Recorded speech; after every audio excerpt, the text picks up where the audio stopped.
because apparently I'm not responsible enough, which I am. I'm probably gonna use it to just play games and then I can finally walk home by myself. I was texting somebody when it was 3 a.m. I didn't know. And are you pretty good with your emotions and your feelings? It's okay. It's okay. So I wouldn't say it's good though. so you can name your emotions and Like, you can control your crying and that kind of thing? no. No? No? Like- Welcome to The Selfish Show, where I selfishly ask questions about the self so we can better understand how people think, live, and see the world. I'm Lemusita, and on this channel, I have real conversations with people across different ages and perspectives, and then I break down what their answers reveal about culture, identity, and human behavior. In today's episode, I'm talking with my niece to better understand Gen Alpha and what adults can learn from the way kids are growing up right now. This episode is not about speaking for an entire generation. It's about listening closely to what one young voice reveals about childhood, influence, identity, and growing up online. I wanted this to be more than just a cute conversation with my niece. I wanted to hear how one child from Gen Alpha talks about phones, independence, YouTube, texting, friendships, and emotions. What stood out to me is that kids today are growing up digitally fluent very early, but they're still very much kids.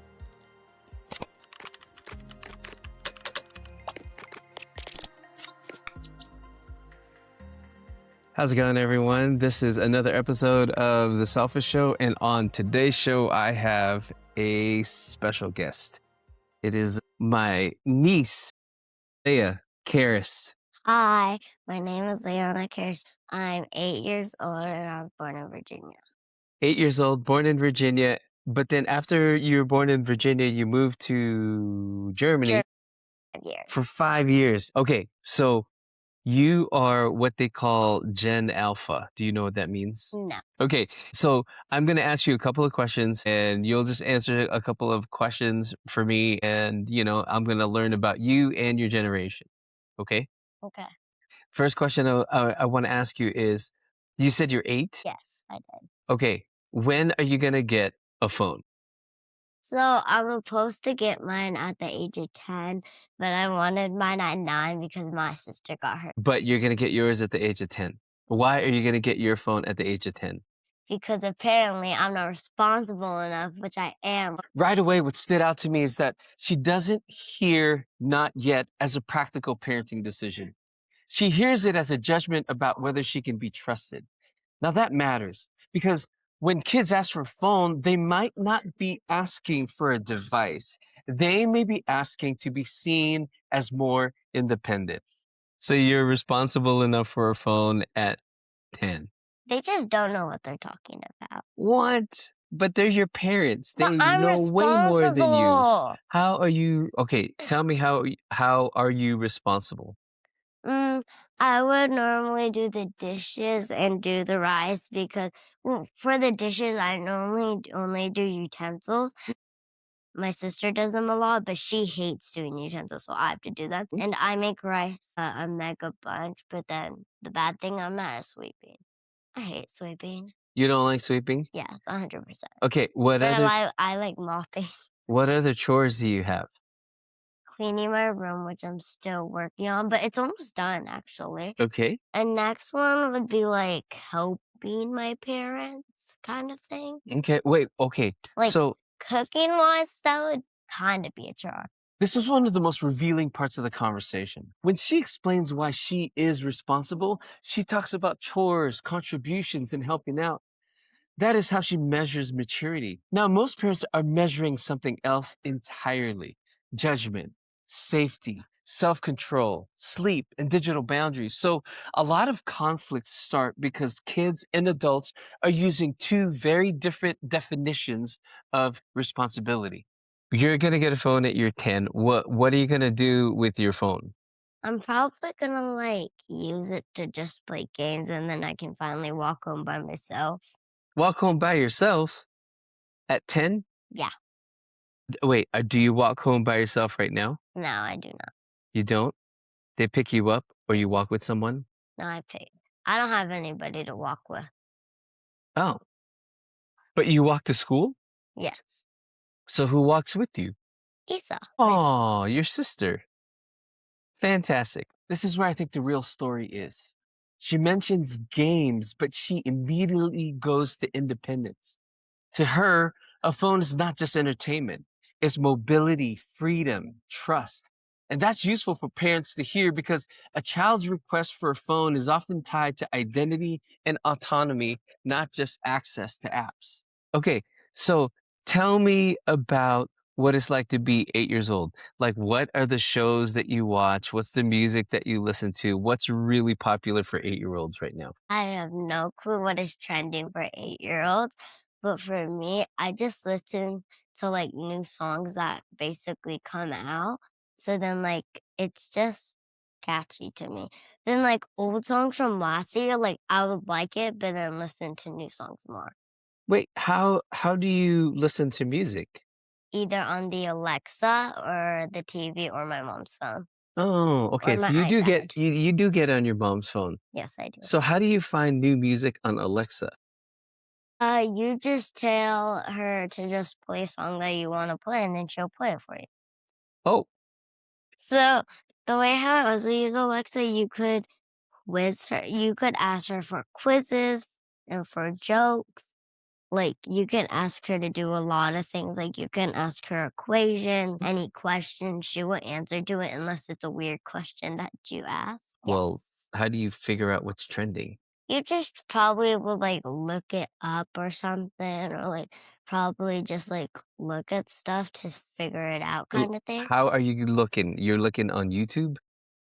YouTube, Safari, TikTok, kinda.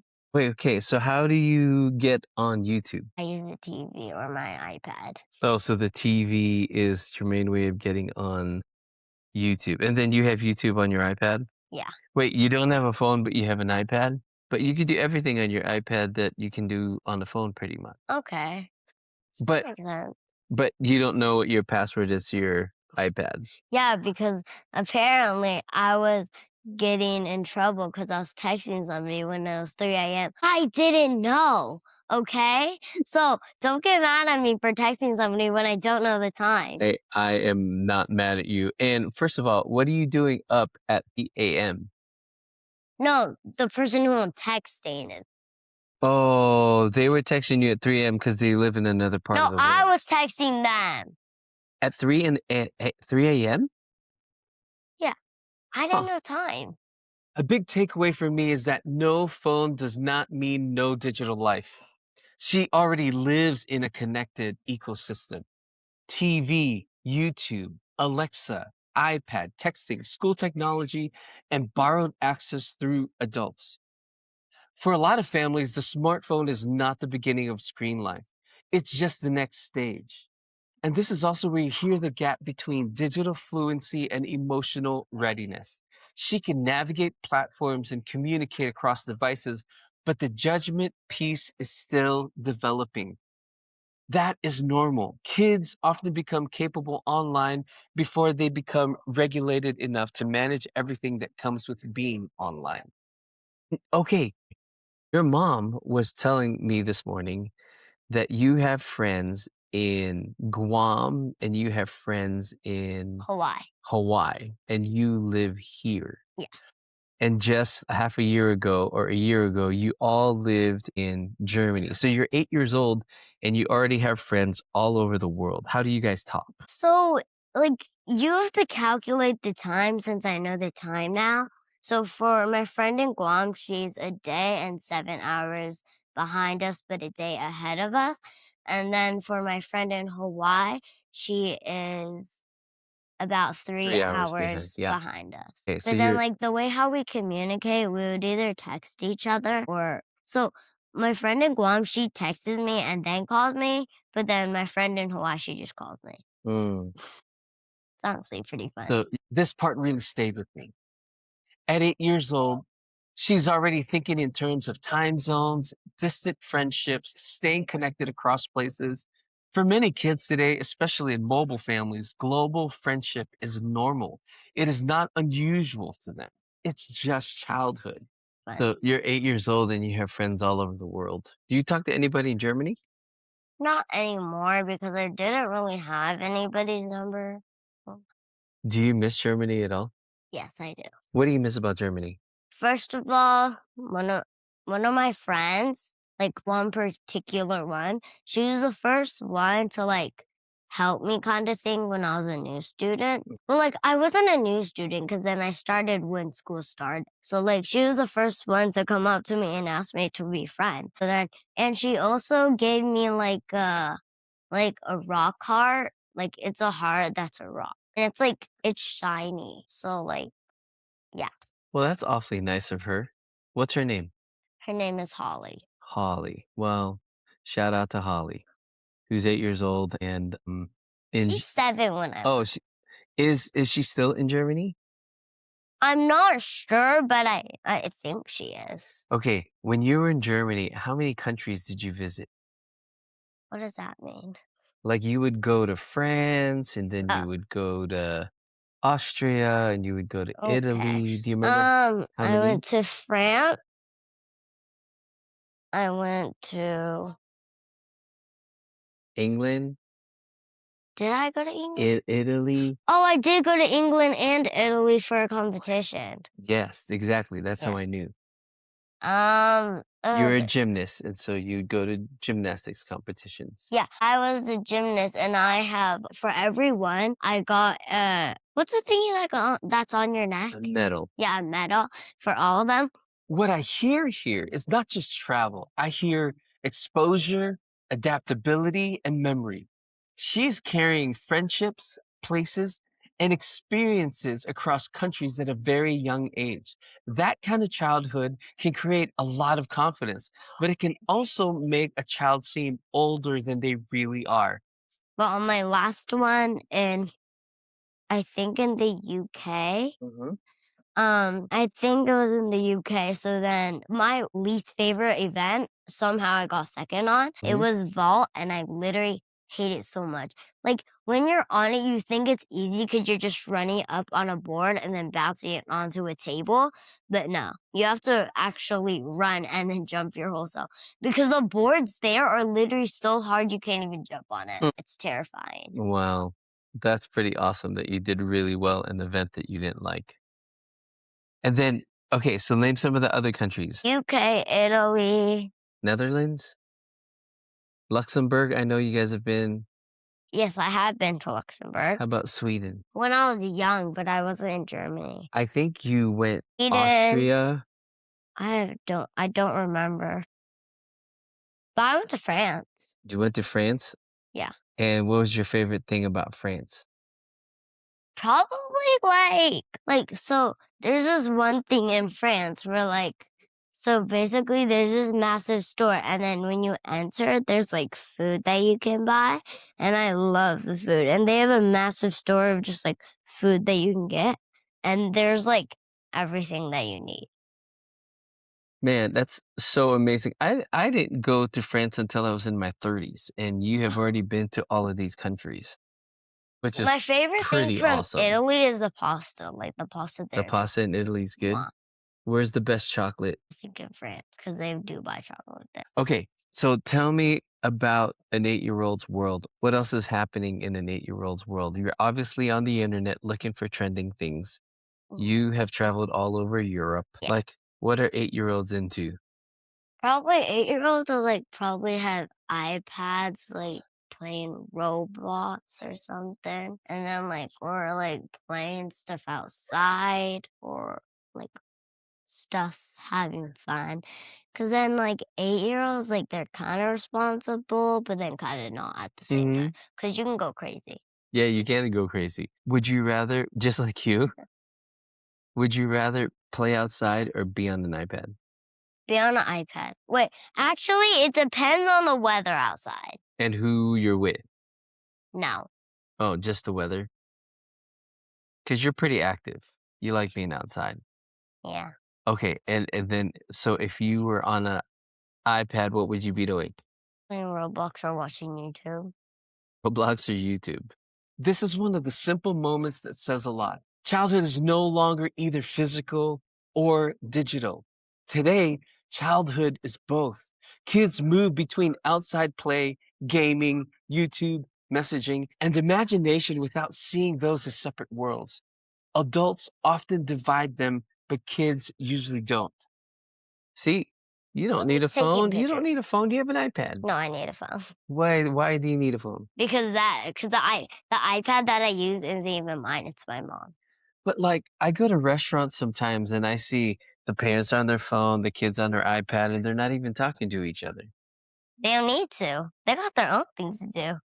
Now this answer is funny, but it's also revealing. She's describing disconnected togetherness as normal. Everyone is present, but everyone is in their own lane. Kids notice that.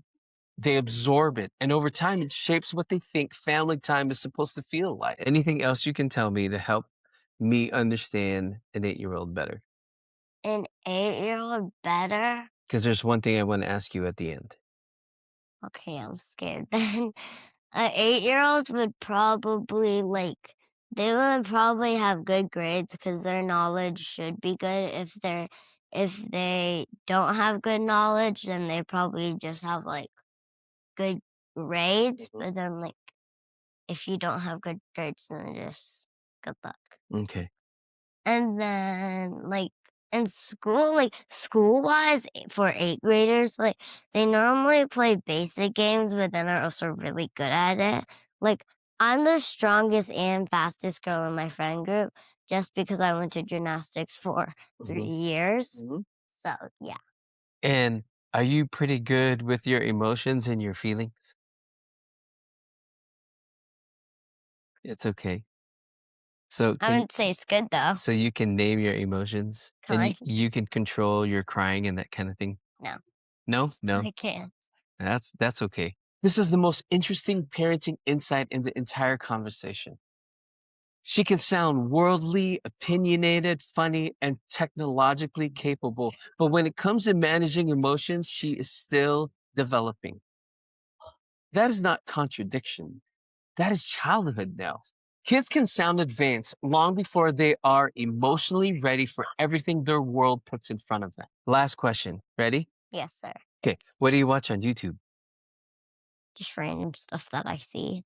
So, Okay. I to watch Dress to Impress videos because, I really want to be a fashion goodness. Okay. It's a fashion godness, I meant. So, it's the highest rank. So, I'm trying to get to it. It's I'm watching videos that help you make good outfits.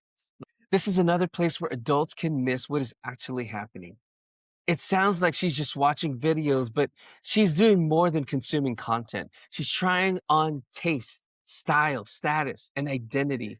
A lot of Gen Alpha content habits are tied to self concept. They're learning who they are through what they watch.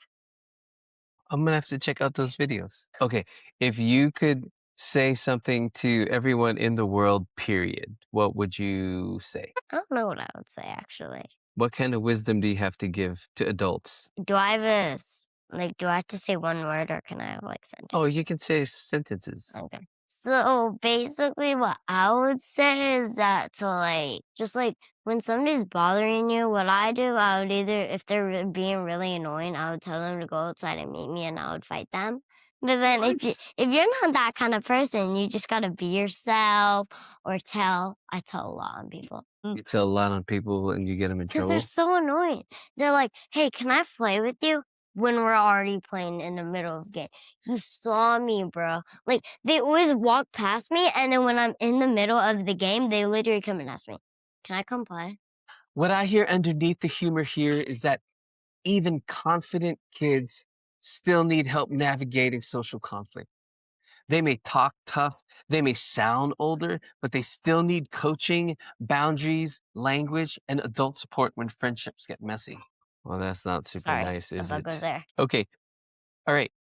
Thank you for being on the show today. You're welcome. And we will probably do this again. Mm, Okay.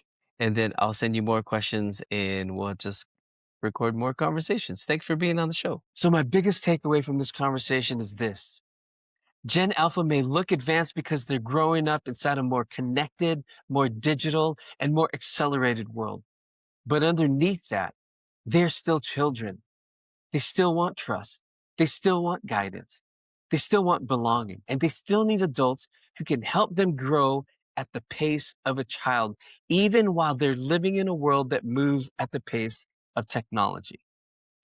If you're raising kids, teaching kids, or trying to understand this generation, I think that is the tension to pay attention to. They're learning digital fluency early, but emotional regulation, judgment, and identity are still catching up. If this conversation gave you something to think about, like the video, subscribe to The Selfish Show, and leave a comment below. I'd love to hear what the kids in your life are teaching you about this generation. Thanks again for watching, and as always, be unique but belong.